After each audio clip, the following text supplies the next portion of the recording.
Pozdrav svima, moje ime je Izabela Laura, a u ovom videu saznajte što je ključno za komunikaciju vašeg brenda prema javnosti.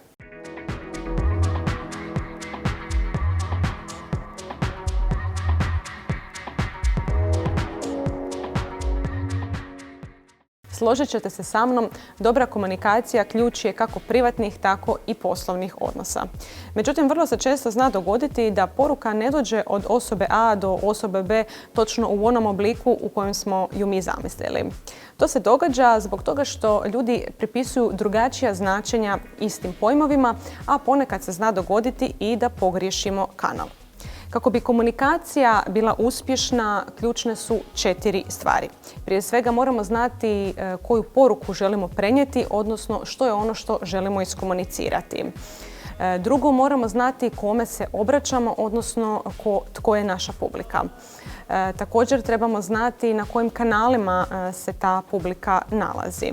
Te konačno, vrlo je bitno odrediti ciljeve naše komunikacije.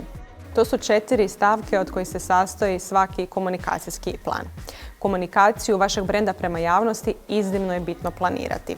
Time štedite novac jer pametnije ulažete u kanale komunikacije, ali štedite i vrijeme i energiju zato što već unaprijed znate što vam je točno za raditi. Komunikacijskim planom također ćete i pospješiti mogućnost dobrih rezultata svake vaše komunikacijske kampanje.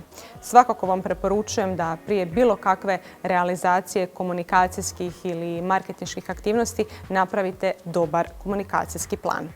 Ako vam treba pomoć u izradi istoga, javite mi se, tu sam za vas.